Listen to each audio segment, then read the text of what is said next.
Hey Collective, we are talking about the Book of Revelation tonight. I got a random wisp of inspiration to do a Four Horsemen reading this weekend. I was just cruising YouTube and a video about the Four Horsemen came on and it just kind of spiraled from there. So we have conquest, war, famine, and death. And those are represented by the Hierophant, the Emperor, the Five of Pentacles, and of course the Death card. And every single one of these cards was in reverse when I found them in the deck, which I thought was really interesting because it directly, flips a script on some of the meanings. Not quite so much the Death card, but I just thought that was really interesting. So we'll be digging a little bit further into each horseman and see what that yields. It just felt like an interesting topic to get into, and for the historical context for the Book of Revelation, it was written during the 3.5 years of the collapse of the Roman Empire. That's what that is describing. I don't know if it was actually written during that time, but that's what the context is for that book. So first we have the Hierophant here. We'll get the first card. And so that is conquest, is what the Hierophant in reverse is representing. So that is systems and institutions. And in reverse, this could be poor leadership on the micro scale, or whatever system you personally are spending time in, investing in. And we've got the Moon in reverse. So secrets being revealed. And this card is often attributed to Cancer, but Pisces is the association, the crustacean there at the bottom. I think it gets the association to Cancer from the Moon being Cancer's ruler. But so you might be seeing behind the curtain in some sort of system you're involved in. This could be a religious institution. This could be a workplace. Hey kitten, you already had your tuna. This could even be a family system, like a family secret or something is being revealed. That would be pretty intense. But it is, Four Horsemen reading. And let's see if we can get a little more detail about what's this secret about. But on the macro scale, Hierophant in reverse, and that is larger religious institutions, like not, an individual pastor that would be preaching to you on like a Sunday. This would be like more like the Roman Catholic Church. And this is the Italian tarot as well. But so just thinking that larger scale. Oh, here we go. So we have the Seven of Pentacles, the Two of Pentacles, and the Eight of Swords, it looks like.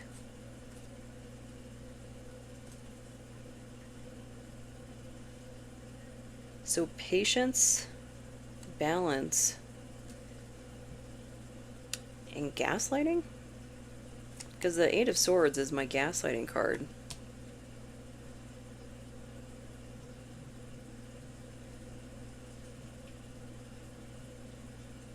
So that does feel like a secret being revealed, but I'm struggling to find the connection, like to what end?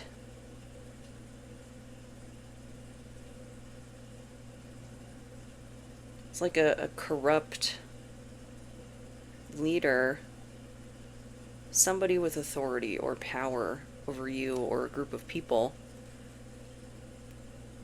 is patiently waiting for things to come in balance on a false pretense of some sort. But it's something that you're going to see.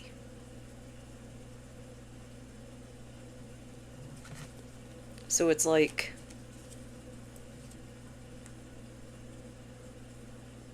this is trying to be hidden, but you're just going to see right through it. Like, it reminds me of office politics, of speaking between the lines, you know? But let's get the first card on the Emperor here. So the Emperor's in reverse as well. And that also points to bad leadership, but more of an individual, not so much having influence over a large institution. But this is the War Horsemen, so this could even be one feeding the other. Like, somebody's got a minion. It reminds me of the, like, flying monkeys, you know, when you're dealing with someone with an antagonistic personality. This could be a flying monkey. Oop. Oh, they all wanted to fall out. Ooh.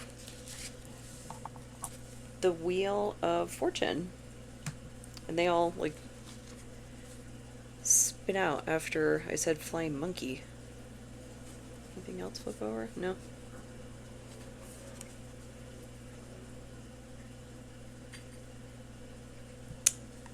So this is almost like someone trying to distract you from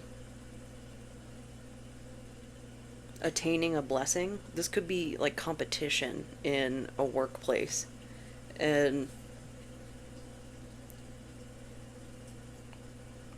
I mean, I hope they're not like ganging up on you and trying to keep you away from, I was going to say like a promotion or something right there. It's so Judgment and the Seven of Swords. Seven of Swords is deceit, and Judgment is judgment. That's, you know, Archangel Gabriel. And Archangel Gabriel is the voice of revelation. It's the deal is done. There's no more negotiating. So it's like whatever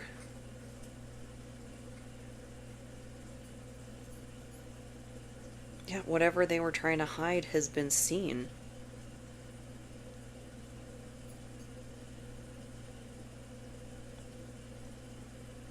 They could have even wanted Judgment,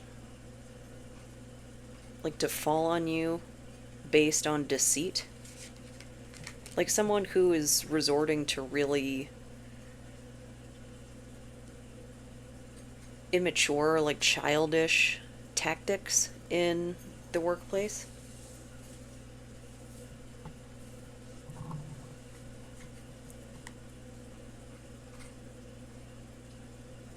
And if you put it in the context of a religious institution, this could be someone like falsely proclaiming like, you will be blessed, you know, you will be receiving these things if you take part in our congregation.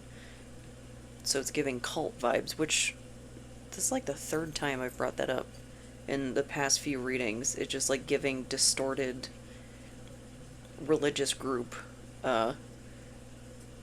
vibes. And in the book of Revelation, one of the things that's mentioned is the seven seals. And the Four Horsemen are the first four seals.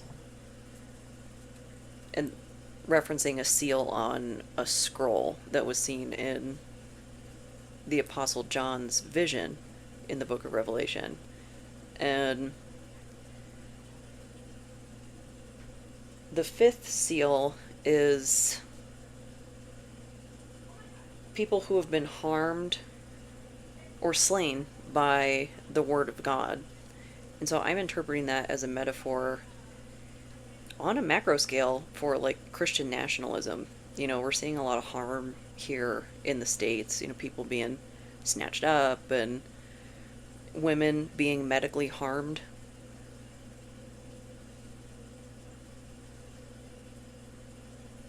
And it's pretty bad. And there's a lot of parallels, between just modern times, like what's going on right now, and the book of Revelation. The reason being is because it's about the collapse of the Roman Empire. Generosity. Saturn in Leo.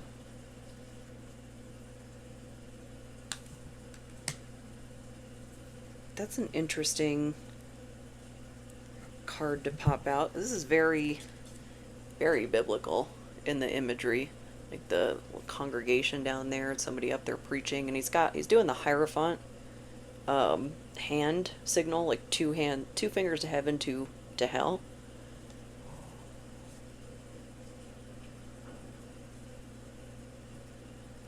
But that parallel between the historical context and right now is like the people on the bottom of the pyramid are really struggling because of all the concentrated wealth at the top, and it's not coming down to us.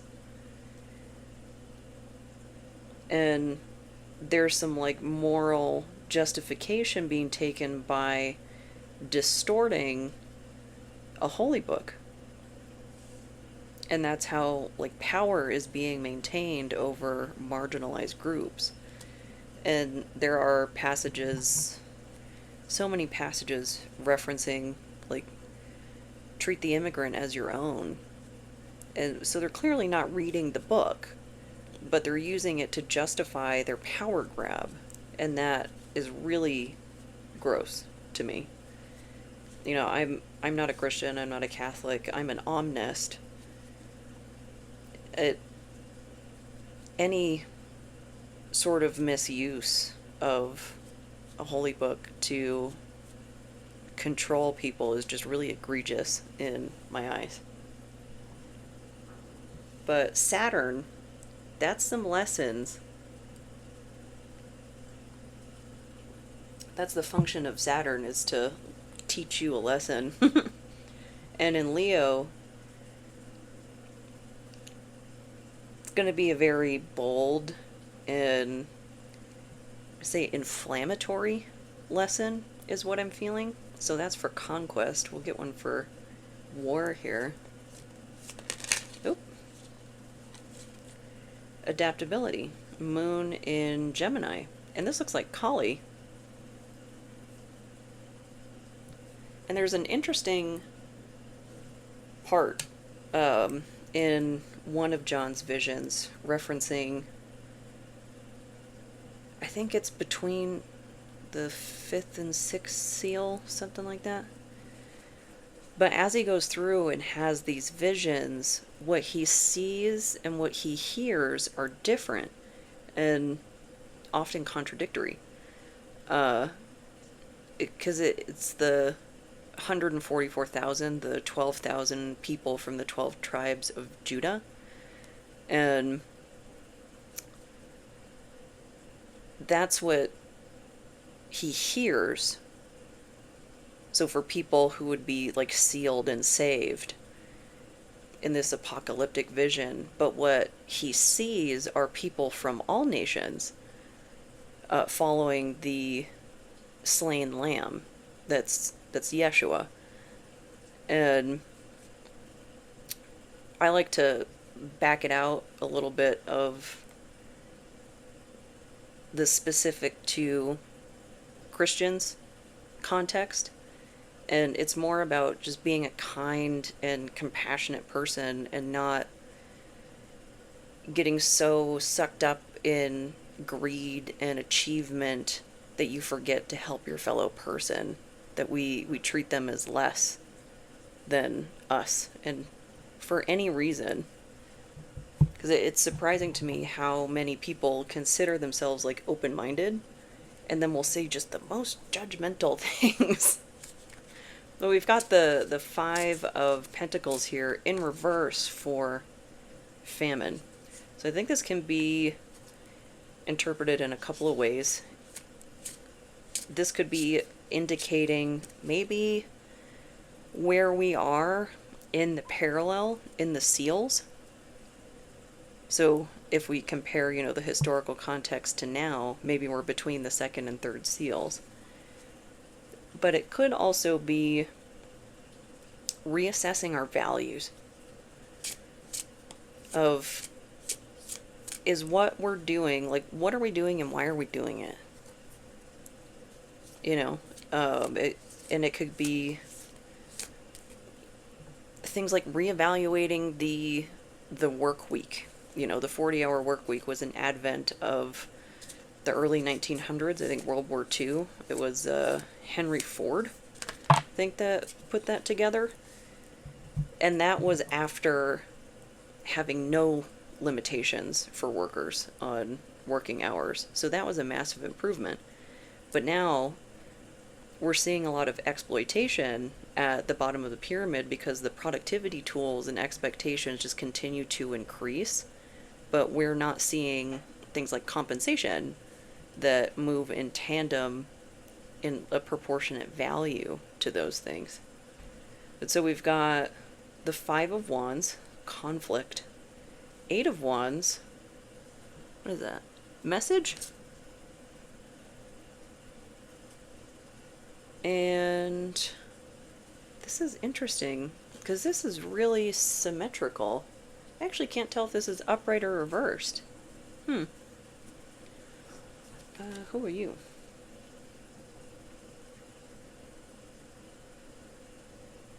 King of Wands? I don't speak Italian, but I'm pretty sure that's right. So all wands, so a lot of creativity, so creative solutions. And when you start brainstorming with people on how to address things, especially like resource issues and whatnot, because let's be honest, that's coming after these mass deportations.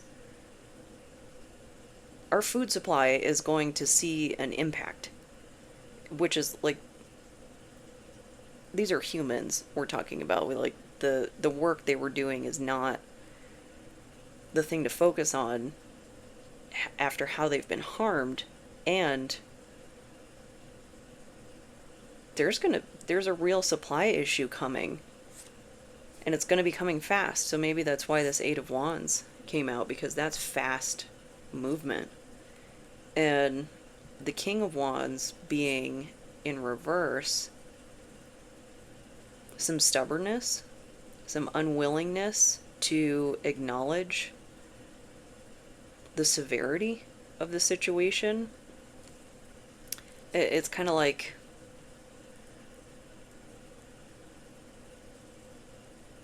I'm seeing a lot on the left of like dilly-dallying when it comes to like taking things seriously and being willing to step up.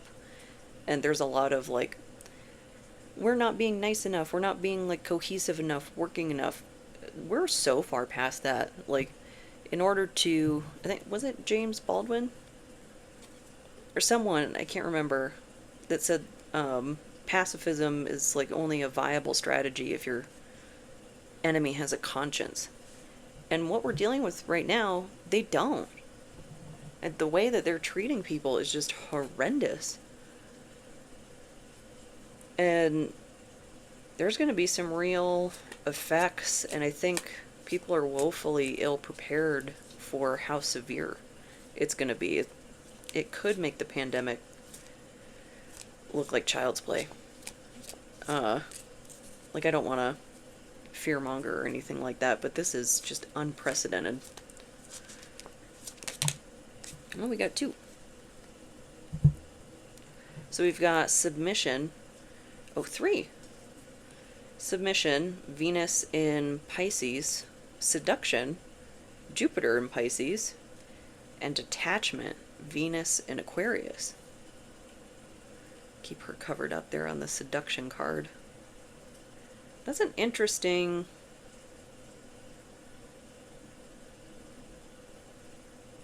like preparing to come out for famine. Submission, seduction, and detachment.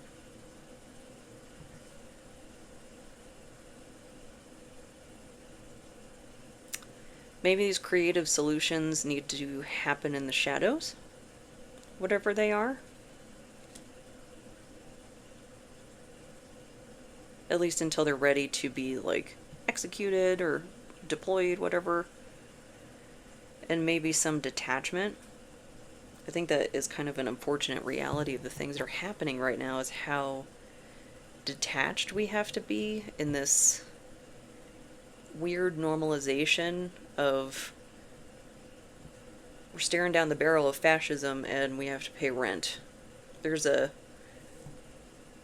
word from the Cold War era to describe that weird Twilight Zone feeling. I don't remember what it was.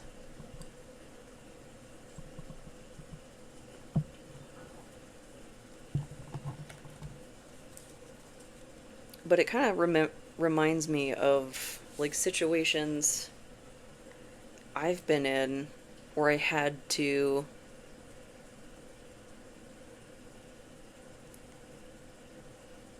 do things I did not want to do just to survive. And, you know, trigger warning for anybody who's been through stuff like that, but it's kind of like placating your captor, because we've got, you know, this little bird in the cage here, but it looks like the door is open. So that pulls me back to that idea of gaslighting. It's like there's a solution to this that we can't see right now, don't want to see.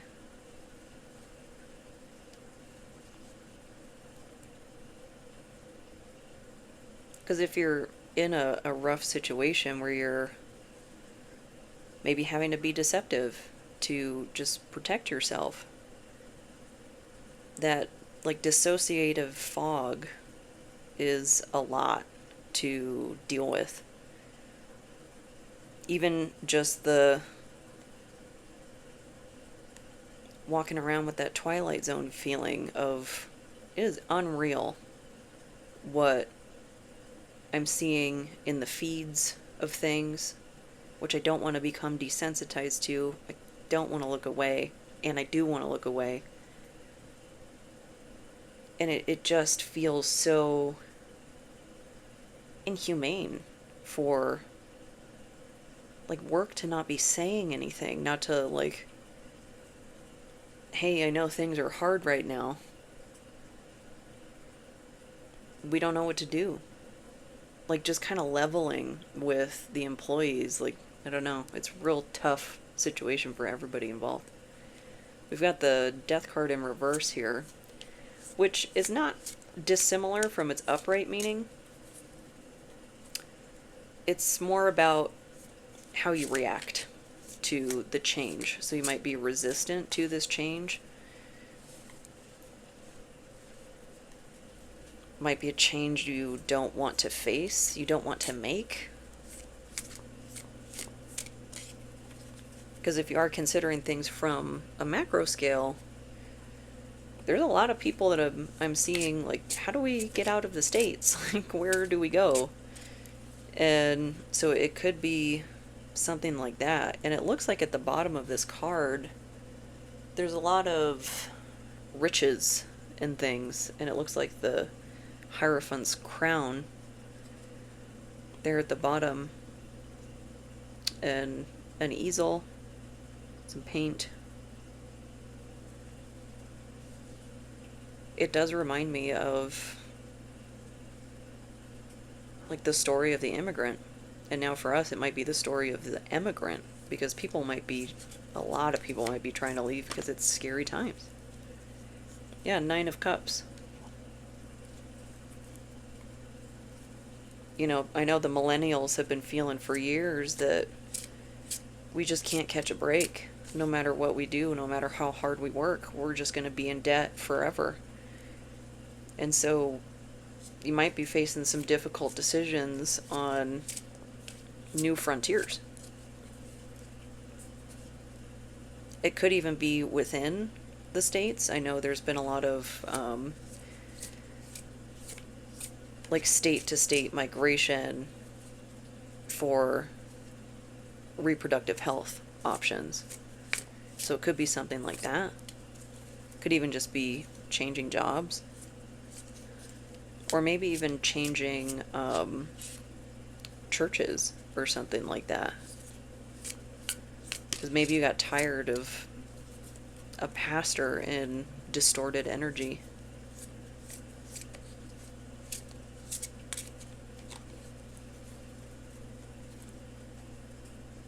Because then after the fourth horseman comes the fifth seal of the souls that have been harmed, been slain.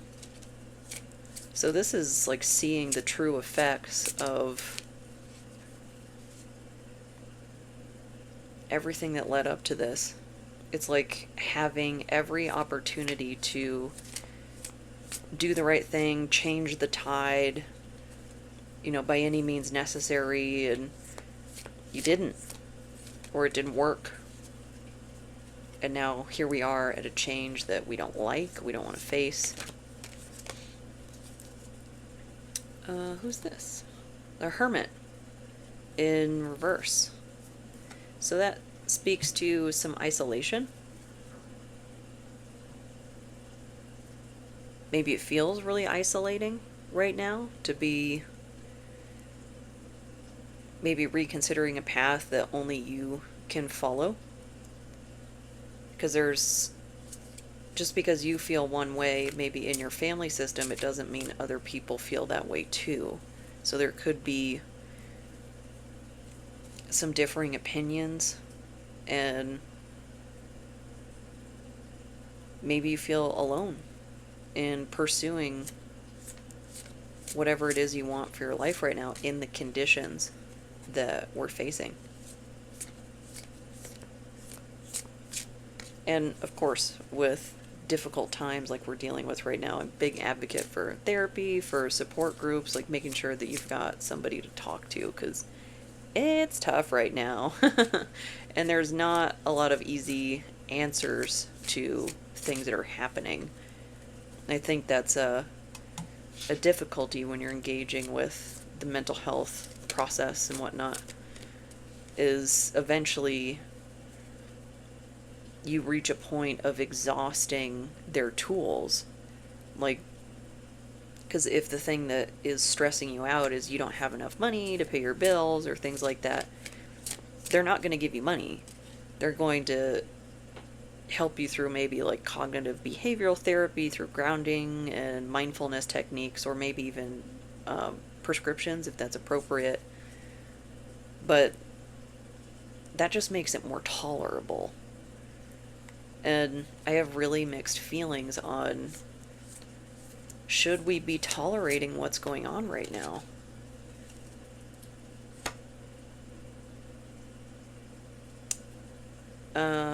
No.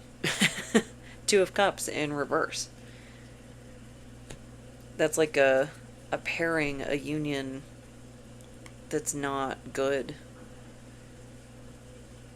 And so it's like we're not meshing with our environment. And making it more tolerable, and again, it very much depends on your situation. People got kids and things like that. But just making an environment more tolerable won't resolve the issues. Some things aren't meant to be tolerated. So you really got to use your discernment on that one, on what's appropriate for you. Of, you might be making a change because something has become intolerable. Maybe it's due to isolation, and so you're seeking, wish fulfillment elsewhere, that Nine of Cups. You've realized whatever situation you're in a workplace, a church, a family system, whatever that may be, is just not a healthy fit for you. And you got to do what you have to do for you. Pulling yourself out of any kind of system, especially something that has conditioned you over the years, has a potential to indoctrinate you, put values, maybe instill those in you that might not actually be your own. It's just what you were taught. It's hard, even if you know something is not a good fit for you. I mean, think about any breakup you've ever been through. Defense, yeah, Mars and Taurus. Oh, that's my placement. Uh, but like any breakup that you've been through, even if you knew it was a bad fit, like you were the instigator of the breakup, it still feels bad. Like, not only to be losing that connection, but to be hurting that person's feelings. So defense, Mars in Taurus. And that actually looks very Roman, the coin and stuff. And we've got Six of Swords, so a journey. Defending your choice, whatever path it is for you that you've decided to take.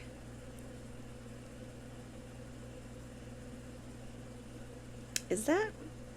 Oh, there's three. There's 3 horses, not 4. Very synchronous. Close enough. Good enough. So, you might even interpret that, as your own timeline of maybe your whatever you're going through, if you parallel it to those visions from John the Apostle, maybe you're in between the 3rd and 4th seal in whatever thing you're going through right now. You've gotten so fed up with the conditions that you've been subject to, it's time for change, and you got to defend that change. Even if that change, doesn't make sense to other people, it's about you and what makes you happy and what's healthy for you. And of course, kids, partners, and so on and so forth, that is going to complicate things. You don't just want to leave in the middle of the night on them, right? So it might be some uncomfortable conversations of, this isn't working. How do we move into the next stage? Especially if it's something like a co-parenting situation that, like, hey, the relationship isn't working, but we've got kiddos to think about. Like, how are we gonna partner together in the shifting dynamic of the family to protect those kids? And I think a lot of parents have a lot more awareness of how separations and things like that affect kids and how to navigate that. I'm sure there's plenty of resources online. I don't have kids, so I have no idea what that would be like. Well, let's get a Moonology card here. This deck has been on my mind recently. I don't know why. Maybe it's because we're coming up to the eclipse season. So we've got the new moon in Virgo Saturday. And then the next full moon after that should be it's like the super full blood moon eclipse. Something super metal.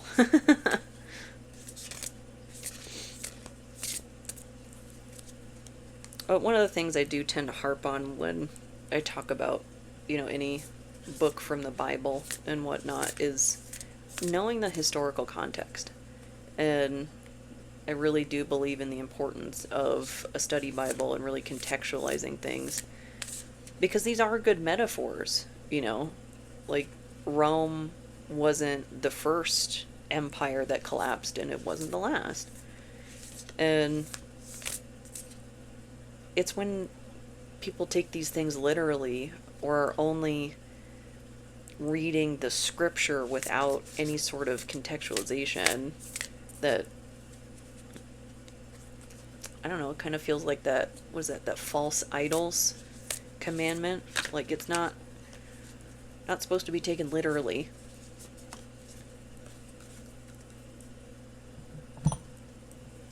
So we have a win-win outcome is forecast, full moon in Libra, and don't let your past hold you back, South Node. And the South Node is in Virgo right now.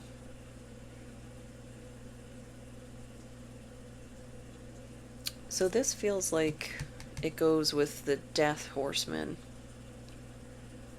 Because your South Node is the lessons that you are trying to learn and move on from and move into your North Node, into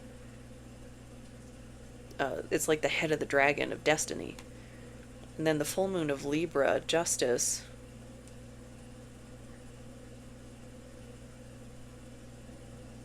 This feels like the next step, like whatever is coming around the corner.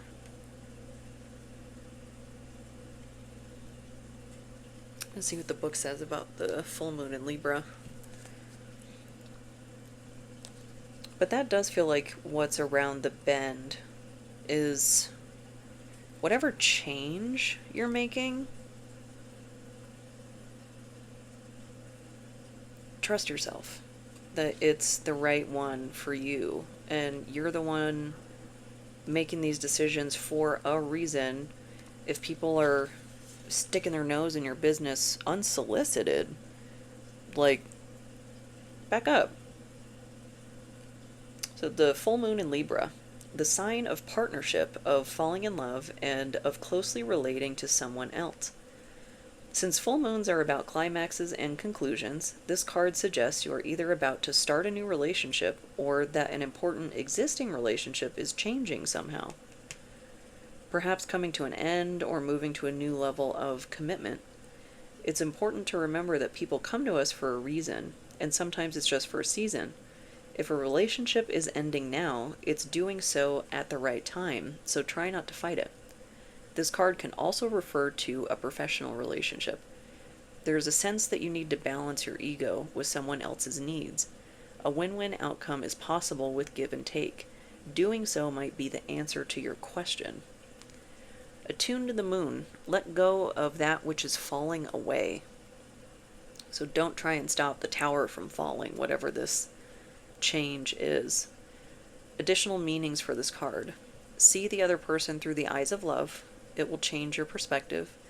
It's time for you to make a firm decision. Time for you to focus on yourself for a while. Look after yourself, but avoid vanity. And now is a great time for a makeover. And the teaching. No matter when you pull the full moon in Libra card, it encourages you to find a balance between your desires and those of the people around you. Balance is a very Libran energy, and the full moon bring things to a peak. Dramas and upsets bring partnerships to the fore. Libra energy also brings love energy. Negotiations are easier. So if you've been dealing with a toxic system, the thing that could bring it into balance is leaving that system. And that feels a little bit more on the micro scale to me, like leaving a job, maybe switching or leaving a church, things like that. But it could also be if you're seeking new frontiers. So I think we're going to see a lot of that happening. Yeah, kitten. And we'll get a song here. Maybe there'll be something in the lyrics. Something synchronous. Oop. 46 and 2. I'm not taking all of those. Actually, I'm going to take one more. Monster, betraying the martyrs. So that's an interesting, there's some interesting lyrics in that, because that's really about recognizing your self for who you are and just, this is who I am. I'm not going to change. So holding your convictions to your decisions, to your choices, to your values, and maybe those have changed recently through some sort of personal evolution, through shadow work, because this 46 and 2 is a very Jungian song in the lyrics, so really getting to know the authentic self and then just unapologetically, unabashedly walking in those footsteps. So a lot to think about. A little bit of intense energies, both on the micro and the macro. So hopefully you found something helpful. And I don't really have any further advice from here except take care of yourself. Be mindful of how stressful things are and how easy it is to get into a doom scrolling loop. But overall, I hope this helps. I hope this resonates, and if it doesn't, I hope the next one does. Thank you so much.